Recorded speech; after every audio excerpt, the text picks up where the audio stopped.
En Afrique comme ailleurs, les femmes sont les plus nombreuses dans les églises, très engagées et souvent bien organisées. Elles rendent de nombreux services en contribuant à l'évangélisation.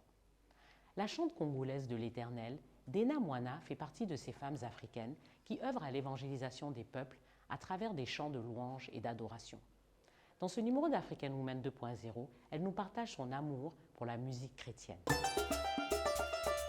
Africa Woman, Africa, Africa Woman 2.0, Africa Woman, Africa, Africa Woman 2.0. Originaire de la République démocratique du Congo, Dena Moana est auteure, compositrice et interprète de musique gospel. En 2006, elle immigre aux États-Unis et s'installe en Virginie afin de peaufiner ses connaissances musicales. C'est aussi en Virginie qu'elle accepte Jésus-Christ comme Seigneur et Sauveur en âme et conscience. Nommée à plusieurs reprises et récompensée aux African Gospel Music and Media Awards en 2013 et en 2019 à Londres, Dena a partagé la scène avec plusieurs artistes de renom et a déjà réalisé plus de 200 prestations dans plus de 16 pays dans le monde. Considérée comme une référence dans la musique gospel francophone, cette femme inspirante qui depuis 2008 partage sa vie entre les USA et sa RDC natale est mariée et mère de 3 enfants. Bonjour Dena. Bonjour Aïssata. Un plaisir de t'avoir sur le plateau, notre plateau qui a été créé pour la circonstance de African Woman 2.0. C'est un réel plaisir. C'est un plaisir aussi de mon côté. Et bon, je ne dirais pas bienvenue à Abidjan parce que Abidjan pour toi, c'est presque ta maison, puisque ça fait plus de 5 concerts que tu fais sur Abidjan. Tu viens régulièrement. Exactement. Et tu as dit que tu as développé une connexion, donc c'est comme un peu ta maison. Je le dirais comme ça, je ne pourrais pas arracher les mots de ta bouche. Mais vraiment, je le dirais comme ça, c'est chez moi ici. Je me sens à la maison et voilà quoi. Je suis contente d'être ici.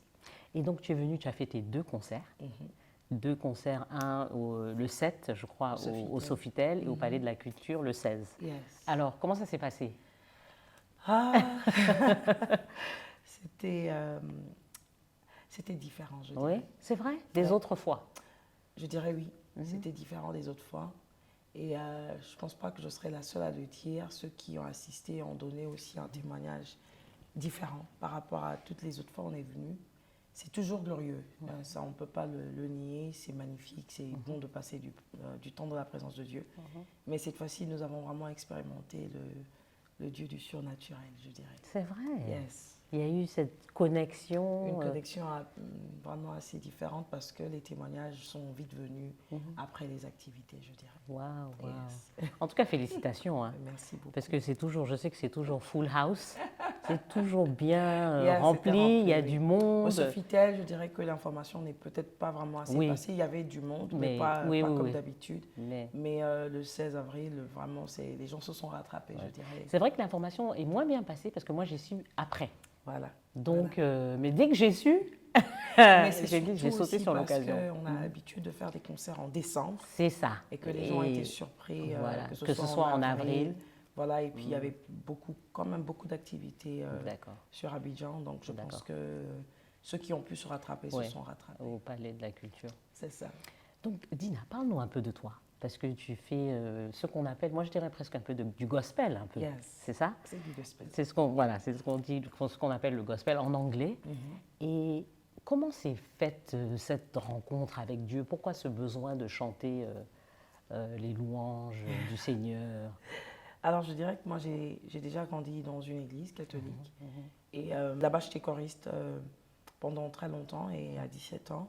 L'une de mes dirigeantes a découvert que je pouvais aussi diriger la chorale. C'est quand même une grande chorale de plus de 60 personnes. Et là, c'était qu'une passion. Je dirais vraiment, c'était la passion. Un de mes dirigeants venait me chercher chez moi à la maison. Il m'apprenait les chants avant tout le monde. Et lorsque je venais, c'était vraiment une passion. J'aimais chanter. Et depuis jeune, très jeune. Donc depuis jeune. l'âge de peut-être 5 ans, 6 ans. 5-6 ans, je dirais. Et comment tu as découvert la musique? J'écoutais beaucoup de la musique parce que mon père écoutait beaucoup de la musique. Ouais. Je ne suis pas vraiment entourée des musiciens dans ma famille. Je dirais, il n'y a personne qui est musicien dans ma famille. Donc c'est juste mon père qui était un mélomane. Il aimait beaucoup écouter tout genre de musique. Et donc j'écoutais tout genre de musique aussi. Et l'école où j'étais quand même aussi en primaire, le préfet de l'école aimait beaucoup nous faire chanter aussi. Et quand j'étais en troisième primaire, je ne sais pas si c'est- Troisième primaire, oui, c'est-à-dire non, que je j'étais dirais au cinquième plutôt. Oui, CM2. CM2. 10 ans, 11 ans, c'est Voilà, ça, voilà. 10-11 ans. On m'a prise comme celle qui devait diriger les temps de, bon, je ne dirais pas de louange, parce que ce n'était pas à louange, c'était à l'école, mais j'entonnais les chants de l'école. Super. Et donc, mais quand même, je crois que je dirais, oui, 11-12 ans. À 2 ans, j'ai perdu ma voix. J'ai mué comme un garçon. C'est vrai. Oui. Et on m'appelait Morgane. Ça devait être un peu traumatique, ça, non? C'était traumatisant pour moi. On m'appelait Morgane quand j'allais au catéchisme et tout. On se moquait bien de moi. Et je me suis vue m'efforcer vraiment à développer encore le chant à l'intérieur de moi. Et je dirais, aux alentours de 13 ans, j'ai vraiment trouvé ma voix. J'avais une voix assez cassée, rock, mais j'arrivais à chanter soprano. Et là, j'ai commencé à me découvrir petit à petit. Jusqu'à 17 ans, je suis devenue dirigeante de chorale. Et plus tard, ça sera vers mes 21 ans, je dirais 22 ans, que j'ai su que je devais en faire une carrière, bien évidemment avec l'appui de mon mari qui m'a demandé ce que je voulais faire. J'ai dit que je voulais chanter. Donc Et ça, il c'était m'a à quel accompagnée. âge? Ça, c'est à 21 ans ou 20 ans. Quand même, hein? Oui, 21 ans, 20 Donc, ans. jeune. Donc tu t'es mariée jeune, alors? Je me suis mariée très jeune. Même notre aîné a 17 ans d'ailleurs. Waouh, waouh, waouh. Oui, j'ai des grands-enfants quand même. Et donc voilà, donc on est entrés dans la carrière ensemble. Il était mon manager et moi j'étais l'artiste. On est allé comme ça, on s'est jeté. Et je dirais qu'entre-temps, j'ai quand même redécouvert mon identité en Christ. C'est-à-dire vraiment, j'ai accepté de suivre le Christ avec conviction. Et donc j'ai commencé à le servir simplement dans une carrière jusqu'à ce que plusieurs années plus tard, j'ai découvert dans la carrière un ministère. D'accord. Et donc, et là, tu étais toujours à Kinshasa? Tu étais au Congo? Je dirais qu'à 21 ans, j'ai immigré aux États-Unis. Ok, donc c'est à 21 ans que tu es partie. Voilà, c'est à 21 ans que je suis partie et j'ai toujours été entre les deux. De toute façon, je n'ai pas vécu si longtemps que ça. Voilà, c'est vraiment entre les deux parce que mon mari, lui, il était resté en Afrique. D'accord, donc on bougeait de temps en temps. Comment on dit, you commute. Exact. On va perdre un peu le... On bougeait, voilà, bougeait de temps en vous temps. Voilà, faisiez des allers-retours. Voilà, des allers-retours. D'accord, d'accord. Et comment tu as pu gérer ça? Parce que bon, tu ris parce que je sais que ça n'a pas dû... Voilà, c'est ce que j'allais dire. Musique, enfants, 3 enfants. J'ai vu 2 garçons, une fille. Exactement. Et donc, tu es aux États-Unis, tu vas de temps en temps au Congo, ton mari vient, il faut chanter. Comment tu as réussi à manager tout ça? C'était très, très difficile, j'avoue. Mais je bénis le Seigneur parce que ça fait partie de ma formation. Ça m'a forgé, ça a forgé un caractère en moi, ça a forgé la femme que je suis aujourd'hui. Je bénis le Seigneur pour cela. Et j'aimerais quand même signaler qu'il y avait, ou signifier qu'il y avait une grosse différence entre nos 2 enfants, les premiers, et le tout dernier. Oui. Il est venu 7 ans après. J'en voulais pas. J'en voulais pas. Mon mari non plus, dans le sens, pas c'est lui, mais on ne voulait pas d'un autre enfant parce qu'on disait justement 2012-2013, c'est quand même, ma carrière prend une autre tournure. C'est-à-dire, on me découvre non seulement chez moi au Congo, pas aux États-Unis où j'étais, dans la communauté africaine, mais ça va un peu plus loin. D'autres pays africains. En 2012, d'ailleurs, je fais ma première entrée ici en Côte d'Ivoire pour les 12-12, qui avait été organisée par l'église. C'était pas une église, c'était une communauté. Donc voilà, je viens avec plusieurs artistes qui viennent des États-Unis, de la France et tout. Donc c'est une nouvelle carrière qui commence vraiment. On hésite pour avoir notre 3e. On hésite vraiment longtemps jusqu'à ce que le Seigneur nous dise, écoutez, je veux vraiment de cet enfant. Donc c'est plus tard qu'on va se décider de l'avoir. Et d'ailleurs, c'était une surprise parce qu'il est venu. On s'est décidé, comme je dirais, bon, ok, c'est bon, on le fait. Et puis, quelques petits mois après, il est venu, mais il est vraiment venu avec une autre grâce. Et je bénis le Seigneur qu'il m'ait permis d'être obéissante à sa voix. Tout à fait, tout à fait. Et donc, quel est le message que tu essayes de transmettre à travers ta musique? Parce que, on le sait, quand on chante, il y a toujours quelque chose qu'on fait passer. Une émotion, un ressenti, un vécu. Et pour toi, qu'est-ce que c'est? Un vécu avec le Christ que j'ai rencontré qui a totalement changé ma vie. J'ai vu des choses que je ne pouvais pas imaginer, voir, expérimenter, s'accomplir dans ma vie. Et je dirais toujours, enfin, je dirais plutôt aussi dans mon entourage. Et je veux communiquer cette foi à plusieurs personnes qui ne le connaissent pas, à ceux qui le connaissent, mais qui vivent avec lui comme dans une habitude. Je veux communiquer que Dieu est un Dieu qui n'est pas un Dieu des habitudes. Il fait au-delà de ce que nous pouvons nous imaginer. Et là où ta foi, où ta connaissance de lui s'arrête, ben c'est comme si c'est là que tu le limites. En même temps, mais si tu laisses un réservoir ou encore tu laisses qu'il y ait plus d'espace pour lui dans ta vie, eh ben, tu vas l'expérimenter au-delà de ce que tu peux t'imaginer. Donc, je communique la foi et la conscience de la présence de Dieu dans la vie de chacun. Voilà. Alors, une question. Par rapport au fait d'être chantre, est-ce que tu gagnes bien ta vie? Parce que bon, c'est vrai que c'est pas le même type de musique que la musique hip-hop ou enfin le soul ou enfin tout ce type de musique. Est-ce que quel est le mot? Rentable? Est-ce que c'est rentable? Voilà, tu as trouvé le bon mot. Rentable, je dirais, si on veut parler de musique, je dirais oui et non. Parce que dans un sens, je crois que je l'ai signifié tout à l'heure, il y a le côté carrière et puis il y a le côté ministériel. Oui, c'est ça. Alors, en ce qui concerne ma carrière, par exemple, depuis un certain temps, d'ailleurs, j'étais en collaboration avec une boîte de production. Aujourd'hui, ça va. Aujourd'hui, je pourrais dire que ça va parce que, bon, enfin, après, il y a les streaming, les gens peuvent écouter de la chanson, ils peuvent ne pas... Bon, enfin, obligatoirement... Enfin, dans la francophonie, c'est vrai que c'est difficile parce que les francophones n'écoutent pas beaucoup. Vous entendrez quelqu'un qui dit « Ah, c'est sorti, je vais télécharger ». Ce qui n'est pas un très beau mot pour nous parce que ça ne nous encourage pas en même temps de que quelqu'un prenne votre chant et qu'il le télécharge gratuitement. Tout à fait. On voudrait que les gens l'écoutent et que... Mais bon, enfin... Mais de plus en plus maintenant, je pense voilà, qu'on oblige. Oui, c'est devenu maintenant pratiquement obligatoire. On n'a plus le droit... oui, ça commence quand même à prendre une autre tournure et vraiment, vrai. je dirais que maintenant... Je dirais qu'on gagne assez bien. Bon, enfin, ce n'est pas énorme par rapport à la musique hip-hop, surtout par rapport au message que nous on véhicule. Ce n'est pas le même. Mais je dirais aussi du côté ministériel, par exemple, il y a des gens qui nous rencontrent, qui font des dons, qui vous offrent des choses parce qu'ils se disent que vous êtes une source de bénédiction pour leur vie. Et j'aimerais quand même préciser aussi quelque chose par rapport à la carrière musicale. Par exemple, lorsque nous sortons pour faire des concerts, lorsque nous travaillons avec des personnes qui le font pour gagner quelque chose, bien évidemment, on a un cachet qu'on impose. Bien sûr. Mais lorsque nous recevons des invitations des églises et qu'il n'y a pas de cachet, on n'exige rien de l'église. On leur dit, par exemple, donnez ce que vous avez.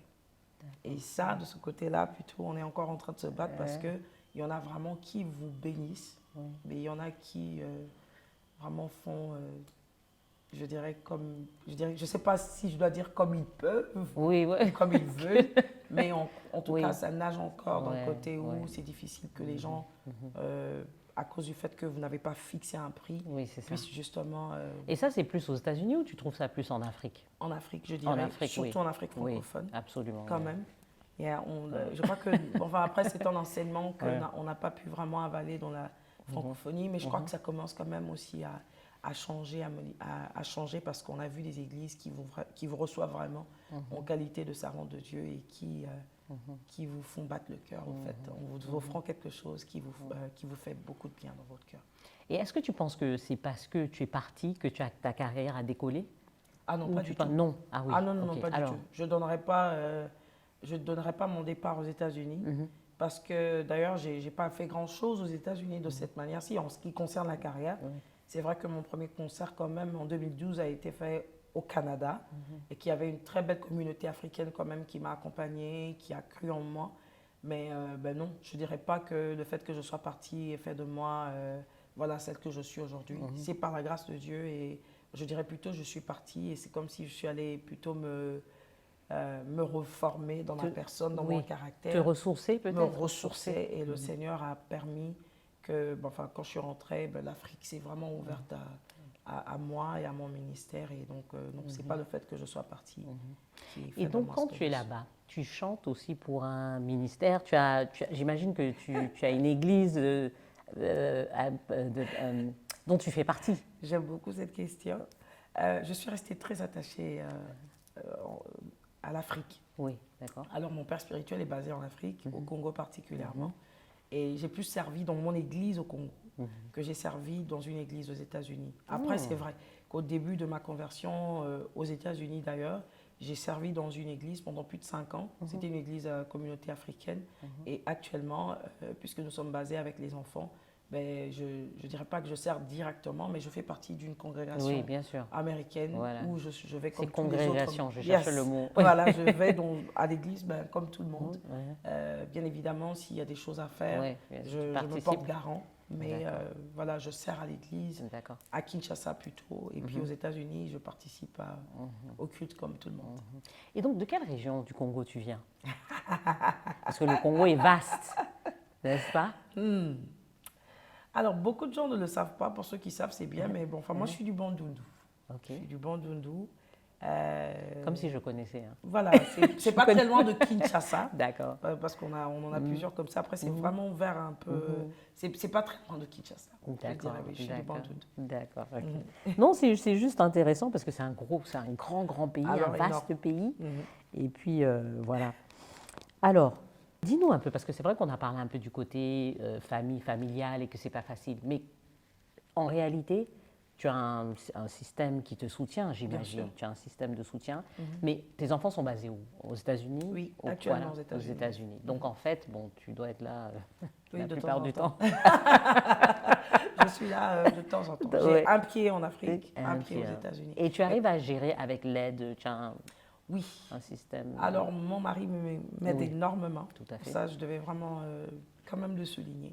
C'est un merveilleux papa, un merveilleux mari. On a su vraiment en fait, s'associer. Et je dirais quand même aussi, mes enfants aussi m'aident énormément. Oui. De pouvoir accepter de laisser partir leur maman. Écoutez, là, actuellement, avec toutes les tournées qu'il y a à faire, je suis à la maison 2 semaines. Et puis après, je repars pour 2 autres semaines à l'extérieur. C'est très épuisant, Ouais. mais j'ai un vrai support de ma famille. En tout cas, mon mari me supporte énormément. Il devient le papa poule, il prend soin des enfants. Et ma fille qui a aujourd'hui 15 ans, elle va avoir 16 ans dans quelques petits mois. Elle prépare aussi, Yeah, donc c'est bien. ses frères l'aident. Je pense que c'est le premier système, en tout cas, qui forme ma base, c'est ma famille. ouais. Après, c'est vrai que j'ai des équipes, j'ai une manager qui habite à Paris actuellement, j'ai une équipe de management à Kinshasa. Donc il y a des personnes, au fait, on s'associe ensemble pour pouvoir permettre que je puisse avoir la possibilité de balancer entre famille et ministère et carrière. Dis-moi, parce que c'est vrai que aujourd'hui la religion, bon, c'est devenu, enfin, je ne devrais pas dire, bien sûr il y a la religion, mais c'est quelque chose que de plus en plus les gens adoptent moins. Et donc, est-ce que c'est difficile pour toi aujourd'hui de prôner ça en fait, ce côté chrétien? Est-ce que c'est difficile pour toi? Et et surtout au niveau de la jeunesse, est-ce que tu sens qu'il y a une connexion réelle avec la jeunesse? Est-ce que tu trouves qu'il y a encore beaucoup de jeunes qui adhèrent? Et sinon, est-ce qu'ils devraient? Alors, déjà, j'aimerais mettre un point dessus en ce qui concerne la religion. Ce dans quoi je suis n'est pas une religion, c'est une foi. J'ai cru en Christ. C'est important ça. Yes. C'est différent. C'est une vie vécue. Oui. Une religion, c'est ce qu'on vous transmet. Oui. Alors que la foi en Christ, c'est de croire en quelqu'un et en cet homme qui s'est fait homme, qui était Dieu, qui est descendu sur la terre. Et j'ai vu les choses qu'il était capable de faire. Donc, lorsque je témoigne de lui, je témoigne du vécu. Je ne témoigne pas simplement d'un livre que j'ai lu, que je transfère aux autres ou que je transmets aux autres. Donc, je pense que ça, c'était d'abord pour faire un point sur ce qui concernait la religion. De l'autre côté, je répondrais que la connaissance actuellement de ce qui concerne les choses de Dieu s'est répandue. Alors, énormément. Je vois de plus en plus des jeunes qui sont assoiffés de connaître vrai, Dieu. c'est Yes. bien. Encore plus que les années qui sont passées. Mais vraiment... Et tu penses que c'est dû à quoi? Réseaux sociaux, Internet? Non, je pense que le Seigneur répand vraiment cette connaissance, en fait, dans les cœurs. Et de plus en plus, les gens lisent. Oui. Parce que dans le temps, les gens ne lisaient pas la Bible. C'est ce qu'on leur racontait, qu'ils croyaient. Et aujourd'hui, ils lisent. Les gens s'informent eux-mêmes. Ils s'informent, ils étudient, ils ont la soif, ils sont poussés à vouloir savoir plus.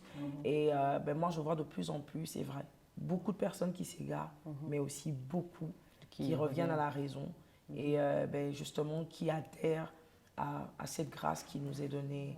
Donc je dirais que moi je vois plutôt une génération qui se lève avec puissance. Mais c'est bien, parce que Yes. je pense que quand on a la foi, ça nous rend beaucoup plus humains. Exactement.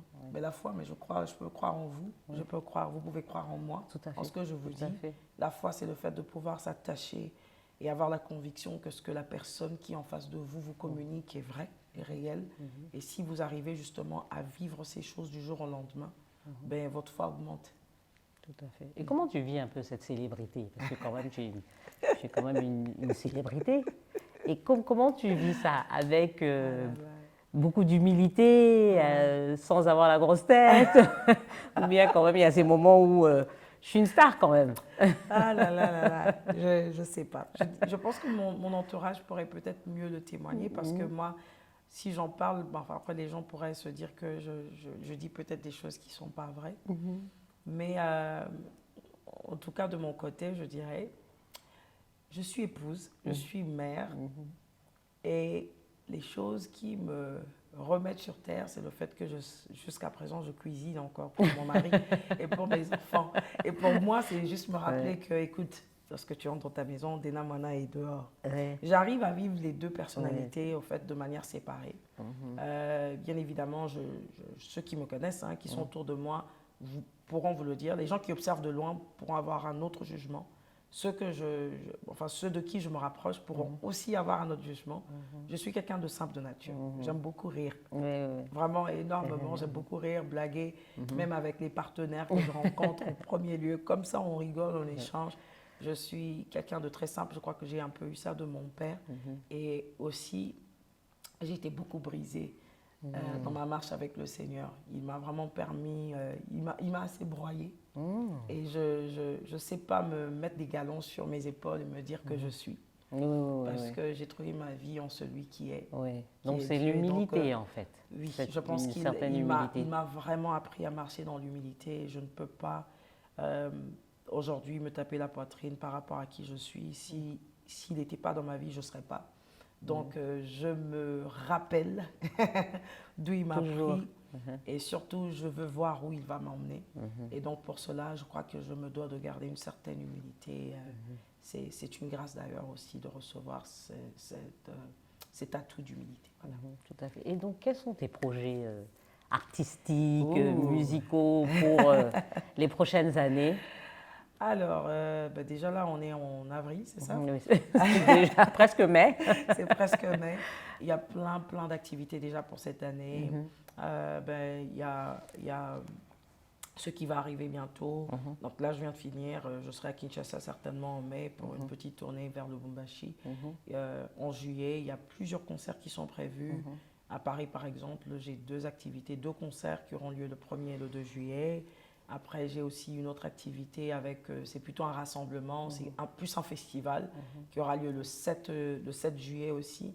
Et juste après, je vais courir au Sénégal pour aller répondre encore une fois de plus le 15 juillet justement à une invitation, un concert. Ça sera peut-être pour la première fois au Sénégal. Oui, j'allais dire, parce que le Sénégal est quand même Yes, à ça sera- majorité musulmane. Bon, Oui. il y a J'y ai une bonne été- communauté de chrétiens. Hein. Oui, j'ai quand même été une Qui fois, sont- mais c'était un festival. Oui. La première fois en Oui. tant qu'artiste seul. Donc, ça sera le 15 juillet. Et puis après, donc, on a plusieurs autres activités qui viennent. On a des invitations qu'on est en train de gérer jusqu'à présent. Mais ben, il y aura Brazzaville, il y aura Kinshasa. Donc, il y a plein de projets en ce qui concerne la carrière, s'il faut le dire de cette manière. Et aussi en train de préparer un EP. Ça ne sera pas un album en entier, peut-être 4-5 chants qu'on va mettre ensemble et puis proposer au public. Et puis, donc voilà, pour des projets futurs, je le dirai, je le redis encore, j'ai à cœur de pouvoir créer, je ne sais pas si on dit créer, ou bien un orphelinat plutôt. Ah, ouais. Voilà, ça, c'est lourd comme ça dans mon cœur. Oui, mais C'est ça très y est, lourd. ça se fera, je suis C'est sûre. un rêve, vraiment un vrai rêve. Et je voyais plutôt dans cet orphelinat des jeunes filles rejetées que je vais reformer dans plusieurs Et ça, secteurs ce serait à différents. Kinshasa? Je ne sais pas où ça sera exactement. D'accord. Je sais juste que Oui, c'est oui, une à Kinshasa, vision au Congo. voilà, que le Seigneur m'a donnée et je prie vraiment que le Seigneur m'accorde cette grâce. Après, je dirais dans les projets futurs, je dis futurs, ben, je me vois en train de lancer une marque de parfum. Yeah, c'est Parce vrai. que je suis une... Ouais. J'aime les parfums. D'ailleurs, je ne voulais pas dire, mais tu sens très bon. Merci. J'aime les parfums. Mhm. Et je voudrais me lancer aussi voilà, dans une marque de parfums. Ah, super. Et ben, déjà l'année dernière, j'ai aussi sorti un livre. Mhm. Donc j'ai écrit un D'accord. livre voilà, qui s'appelle On pour, qui se vend un peu partout où je passe maintenant. Donc voilà, c'est en général, je dirais, des projets qui me viennent à l'esprit maintenant. Et donc l'orphelinat, pourquoi un orphelinat pour filles rejetées particulièrement? Alors pourquoi un orphelinat? Parce que c'est d'abord quelque chose que le Seigneur m'a déjà, enfin il m'en a parlé plusieurs fois, vraiment à plusieurs reprises. Et lorsque je passe tout autour des personnes, que ce soit ceux que j'encadre ou encore même lorsque je suis invitée quelque part, les gens ont tendance à me voir comme une mère. Je sais que je suis très jeune, mais c'est ce qu'ils me renvoient comme image. Ils me disent, ben, on t'a vu et j'ai vraiment ressenti comme si tu avais un cœur de mère. Et donc, je veux être une mère pour ceux qui n'en ont pas, mais je veux surtout leur apporter l'amour que moi j'ai reçu de Dieu. Alors, pourquoi les jeunes filles? Parce que je suis plus que convaincue que la femme en général, le Seigneur a mis énormément des grâces. Et que ben, la société le dit, que quand tu éduques une femme, tu éduques toute une nation. Tout à fait. Et justement, je voudrais redonner à ces filles qui ont perdu des parents, qui n'ont plus d'espoir, qui ont été rejetés, qui ont reçu des paroles de mépris. Je voudrais leur redonner de l'amour, mais surtout de l'assurance, à croire à ce qu'ils sont, à ce que le Seigneur les a appelés à devenir et leur communiquer l'amour qu'ils pourront eux aussi communiquer à leur tour. Donc c'est pour ça que je suis plus fixée sur la jeune fille qui deviendra la maman de demain. Voilà. Et tu vois souvent ta famille au Congo, c'est-à-dire tu as une grande famille, tu viens d'une famille tu as des Alors, sœurs, frères. Des frères, des sœurs, oui, mais tous basés aux États-Unis. Mais c'est bien, parce que c'est encore Voilà. plus facile. Plus facile, Ouais. il y a Parce que... que c'est surtout là-bas que tu as besoin du soutien, en fait. Exactement. J'ai quand même une sœur qui est encore au Congo. mais... Et il y a un de mes frères aussi qui est en Afrique du Sud et un de mes autres frères que j'ai perdu l'année dernière. L'année dernière, le seul qui nous restait d'ailleurs au Congo. Enfin, on bénit le Seigneur pour sa vie, mais voilà, donc tout le reste, maman, papa, Oh, mes mais c'est frères, bien, mes mais sœurs bien sont aux entouré. États-Unis, très très bien entourés, je bénis le Seigneur, mais ça a vraiment été fait comme ça du jour au lendemain. C'est pas quelque chose que nous avions planifié, mais on se retrouve tous aux États-Unis. C'est très bien. Peut-être dans des États différents, mais on est tous ensemble. C'est très bien. C'est très bien. C'est une grâce. C'est vraiment une grâce, on peut le dire. Il y a quelque chose que tu dis que j'aime beaucoup, et ça, c'est cette entente avec ton mari Yes. dont tu as parlé. Et je pense que c'est important pour une femme qui veut s'accomplir, qui veut poursuivre une carrière, qui a des ambitions. Je pense qu'il faut qu'il y ait cette compréhension dans le couple, cette communication. Et je sens un peu ça chez toi, parce que mais oui, mais parce que sinon, c'est pas possible, en fait. Obligatoirement, en Voilà, fait. c'est ça. Parce que ça, c'est souvent, je pense que ça revient beaucoup avec les femmes, parce que, tu sais, on parle tellement des violences basées sur les genres, et d'autres sujets comme ça, où parfois les femmes ont du mal à s'affirmer. C'est vrai. Au fait, j'aimerais vraiment apporter un point dessus. Je dirais ceci. C'est pas qu'aujourd'hui, enfin dans ce que je suis aujourd'hui, que ça a toujours été rose, au fait. Ou que ça a toujours été qu'il a approuvé à chaque fois. Ou que, enfin, j'ai moi aussi été le support dont il avait besoin pour ce qui concerne sa propre carrière, parce qu'il en a d'ailleurs, il est producteur de musique. Je dirais qu'il faudrait trouver un point d'attente. Mais surtout un point d'entente, mais aussi se trouver. Oui, ok. Se trouver. Se trouver en couple ou se trouver en tant que personne? D'abord en tant que personne. D'accord. Je pense que c'est très important. Parce que lorsqu'on sait qui on est, on arrive à atteindre des objectifs, au fait. Et lorsqu'on sait qui on est, on arrive obligatoirement à communiquer à celui qui est en face de nous que nous avons une personnalité. Aujourd'hui, mon mari me connaît tellement bien. Je le connais. Bien évidemment, il y a des choses où c'était difficile d'avaler, surtout étant femme. Mais lorsque j'ai su qui j'étais, j'ai su embrasser mon identité, on a pu nous associer. Il m'a accepté pour qui j'étais en réalité. J'ai accepté pour qui il était et nous avons pu nous associer. Et aujourd'hui, il n'y a rien que je fasse sans qu'il me l'accorde. C'est pas parce que c'est une permission. Non, c'est pas une C'est parce que permission. nous sommes devenus Oui, une voilà, personne voilà, c'est ça. au point où il sait que je suis une personne à part entière et que j'ai des choses à accomplir. J'ai une destinée à accomplir. Il a une destinée et puis nous avons une destinée ensemble. Et donc, le fait qu'on ait trouvé justement ce terrain d'entente nous a aidé justement à chacun d'entre nous être une aide pour l'autre. Donc, je voudrais vraiment encourager une femme d'abord à se connaître, Oui, en fait. tout à fait. Parce que votre identité ne se reconnaît pas par rapport à ce que Ah, quelqu'un vous dit. voilà, absolument. C'est par rapport à qui vous êtes. Regardez-vous assez sur un miroir pour découvrir vos forces et vos faiblesses et travailler dessus. Et je pense que vous trouverez justement cet homme ou cette femme Tout à fait. qui va vous accompagner pour ce que vous savez déjà que vous êtes. Ouais, merci pour ce message très sage. En tout cas, je voudrais te dire merci. Merci à toi. Merci de nous avoir consacré ce temps, parce qu'on essaye en fait un peu d'éduquer notre communauté de femmes. Yes. Et donc, c'est la première fois d'ailleurs qu'on a une chantre. Ah, Et donc, en plus, congolaise, c'est très bien aussi, parce que c'est bien de parler de femmes de tous les pays d'Afrique. yes. Parce qu'on a quelque chose en commun et des messages à faire passer, des enseignements à faire passer, éduquer un peu les autres sur... voilà.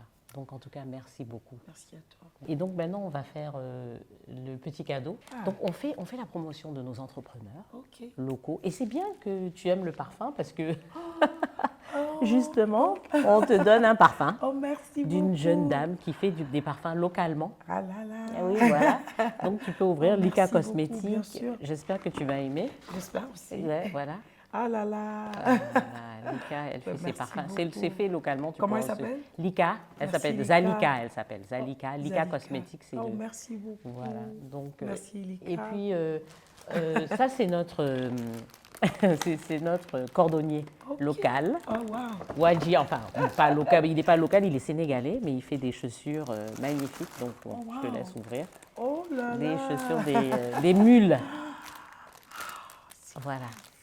Voilà, donc tout Oh est fait là là, localement. Donc on merci fait la beaucoup. promotion. Oh, je Non, mais t'en c'est prie. On fait la magnifique. promotion parce que c'est important aussi, tu sais, Mais de bien montrer sûr, qu'on fait des belles Bien choses sûr. localement. L'Afrique et est tout en ça. train de se réveiller, on Merci, le voit et merci, voilà. on le sent. Et Merci, merci, les choses merci. sont en train de tourner. Oui, et on a nos chanteurs de gospel, nos cordonniers, Yes. Oh, c'est magnifique. toutes ces belles choses. Et Oh puis on là a des là. paniers pour toi. Ça, c'est de Merci Art beaucoup. Kissy Déco. Oh, wow. C'est une jeune dame qui commercialise Ah, c'est magnifique. Oh, j'aime des beaucoup. paniers. J'aime Et beaucoup ça vient du tout ce qui est Rwanda. Afrique, tout ce qui Voilà, rappelle c'est ça. l'Afrique, c'est- Afrique de l'Est et du Rwanda. Oh, wow. C'est pas loin de chez magnifique. vous, hein. Yes, c'est pas très, très loin. Art Kissy Déco. Oh, que le Voilà. Seigneur vous bénisse. Marie-Christiane. Merci beaucoup. Merci à toi. Hein. Très Vraiment, touchée. merci d'avoir pris le temps. Parce que je sais que c'est chargé, c'est pas évident. Et puis, il y a de la fatigue aussi. Quand même, oui. Donc, merci. Merci. Et à très bientôt, j'espère. À bientôt.